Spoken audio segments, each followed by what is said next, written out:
Hello বন্ধুরা, কেমন আছো? আশা করি তোমরা সবাই ভালো আছো। তো আজকে আমি রান্না করবো গাজর, আলু আর মটরশুঁটি। তোমরা রান্নাটা দেখতে থাকো।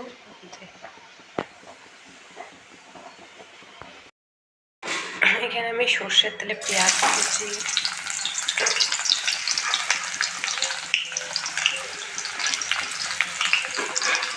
পাঁচফোড়ন, একটা শুকনো লঙ্কা, দুটা কাঁচা লঙ্কা দিয়ে দিব। পেঁয়াজগুলো ভাজা হয়ে গেছে, এখন আমি সবজিগুলো দিয়ে দেবো।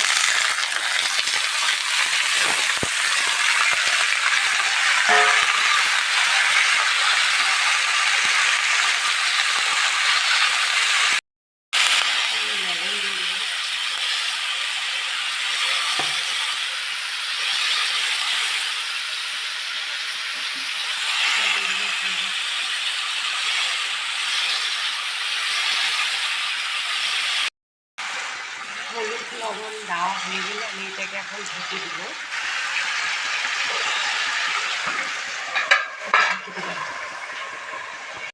আমি এখন আদা রসুন বাটাটা দিয়ে দেবো।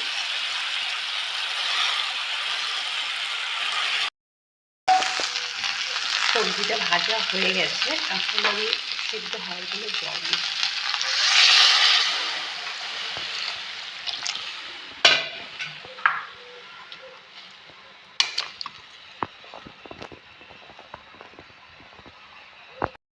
সবজি রান্না শেষের দিকে, তো দেখো আমি এখানে জিরের গুঁড়ো দিলাম,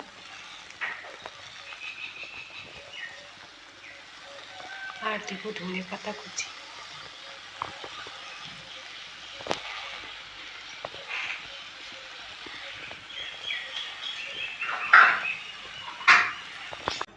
আমার রান্নাটা শেষ হয়ে গেল। তো দেখো, এরকম করে আলু, গাজর, মটরশুঁটি মাখা কার কার পছন্দ কমেন্ট করে বলো। হ্যাঁ।